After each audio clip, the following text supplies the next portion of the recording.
भारत, जिसकी आज़ादी का इतिहास महान वीरों और उनके हजारों साहसिक कारनामों से भरा पड़ा है। ऐसे ही क्रांतिकारियों की सूची में एक नाम खुदीराम बोस का है। खुदीराम बोस एक भारतीय युवा क्रांतिकारी थे, जिनकी शहादत ने संपूर्ण देश में एक क्रांति की लहर पैदा कर दी थी। खुदीराम बोस देश के सबसे युवा और महान क्रांतिकारी थे, जिन्होंने देश की आज़ादी की लड़ाई में अपने प्राणों की आहुति दे दी थी। खुदीराम बोस की शहादत से पूरे देश में आज़ादी पाने की इच्छा और अधिक ज्वलंत हो गई थी और देशवासियों के अंदर देश प्रेम की भावना उत्पन्न हो गई थी। खुदीराम बोस एक ऐसे क्रांतिकारी थे जिनके सामने जाने से अंग्रेज तक खौफ खाते थे। खुदीराम बोस उस उम्र में फांसी पर चढ़ गए थे जिस उम्र में हमें भले बुरे का भी पता नहीं होता।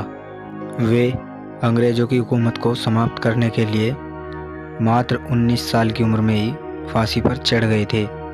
देश के लिए मर मिटने वाले महान क्रांतिकारी खुदीराम बोस द्वारा देश के लिए किए गए संघर्ष और बलिदान के महत्व को समझने और उसकी वीरता को अमर करने के लिए कई लोकगीत भी लिखे गए हैं। इन्हें इतिहास में अग्नि पुरुष के नाम से भी जाना जाता है। तो आइए जानते हैं खुदीराम बोस के संघर्ष भरे जीवन और बलिदान के बारे में। दोस्तों, वीडियो में आगे चलने से पहले आपसे एक बात कहना चाहूँगा।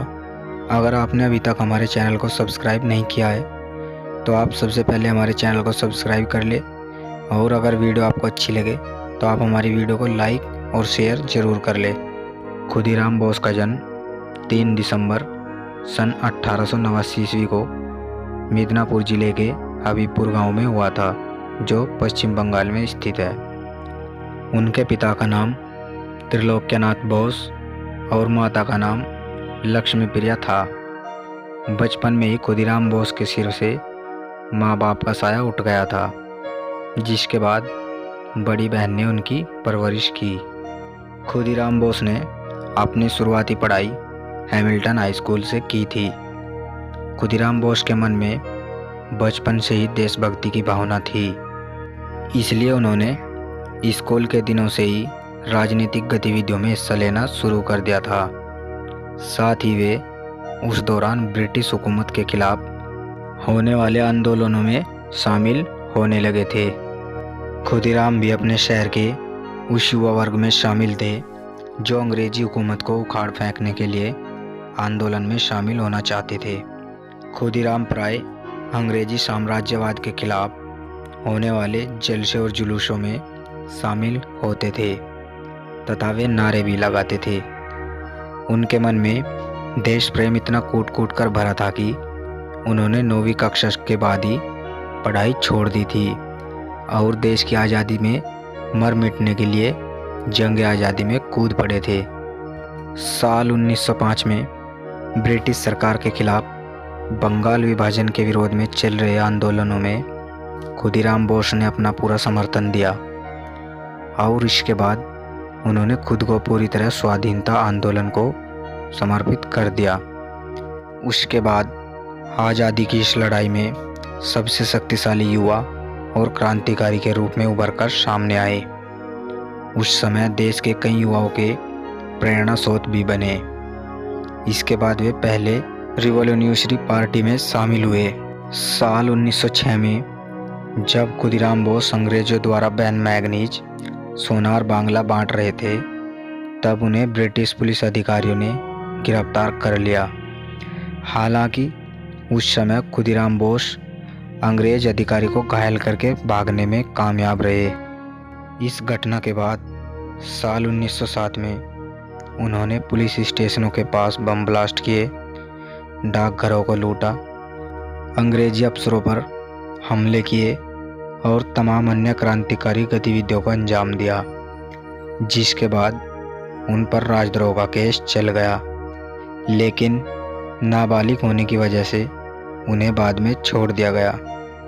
उसके बाद खुदीराम बोस ने ब्रिटिश मजिस्ट्रेट किंग्सफोर्ड को मारने का प्लान बनाया। कलकत्ता में उन दिनों चीफ प्रेसिडेंसी मजिस्ट्रेट के पद पर किंग्सफोर्ड था, जो कि बेहद सख्त और क्रूर अधिकारी था। वह भारतीय क्रांतिकारियों के खिलाफ अपने सख्त फैसलों के लिए जाना जाता था। वह भारतीयों के खिलाफ बहुत अत्याचार करता था। उसके अत्याचारों से दुखी आकर युगांतर दल के नेता वीरेंद्र कुमार घोष ने किंग्सफोर्ड को मारने की साजिश रखी और इसके लिए उन्होंने खुदीराम बोस एवं प्रफुल्ल चाकी को चुना। इस काम को अंजाम देने के लिए वे दोनों मुजफ्फरपुर पहुंच गए और किंग्सफोर्ड की दैनिक गतिविधियों पर नज़र रखने लगे।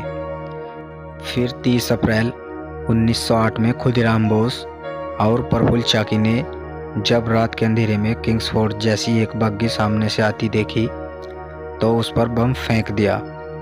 लेकिन दुर्भाग्यवश इस घटना में किंग्सफोर्ड की पत्नी और बेटी मारी गई।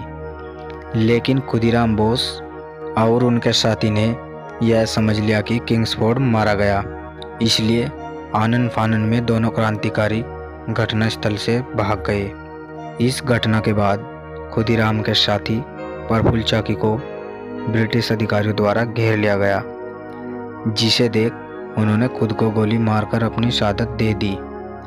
इसके बाद खुदीराम बोस को ब्रिटिश पुलिस अधिकारियों द्वारा गिरफ्तार कर लिया गया और हत्या का केस दर्ज किया गया।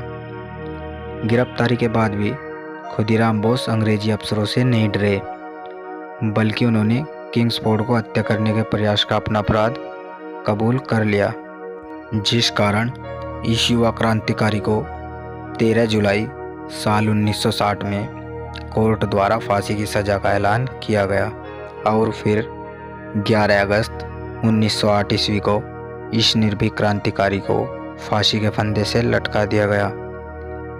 इस तरह खुदीराम बोस अपनी जीवन की आखिरी सांस तक देश की आज़ादी के लिए लड़ते रहे और अंत में अपने प्राणों की आहुति दे दी। जब उन्हें फांसी की सज़ा दी गई तब उनकी उम्र महज 19 साल थी। वही इस देश के युवा क्रांतिकारी की शहादत के बाद लोगों के अंदर अंग्रेज़ों के खिलाफ और अधिक गुस्सा बढ़ गया और तमाम युवाओं ने देश की आज़ादी के लिए लड़ाई में हिस्सा लिया। देश के इस युवा महान क्रांतिकारी के लिए देशवासियों के हृदय में अपार सम्मान और प्रेम है। साथ ही इनका जीवन लोगों के अंदर राष्ट्र प्रेम की भावना जागृत करता है। दोस्तों, वीडियो में दी गई जानकारी आपको कैसी लगी नीचे कमेंट बॉक्स में कमेंट करके बताइएगा। और अगर वीडियो आपको अच्छी लगी हो तो आप हमारे वीडियो को लाइक और शेयर ज़रूर करें। और अगर आपने अभी तक हमारे चैनल को सब्सक्राइब नहीं किया है तो आप हमारे चैनल को सब्सक्राइब कर लें और बेल आइकन ज़रूर दबाएं, जिससे आपको हमारी वीडियो के नोटिफिकेशन मिलते रहे। तो दोस्तों चलिए मिलते हैं आपको अगली वीडियो में, तब तक के लिए नमस्कार, थैंक यू।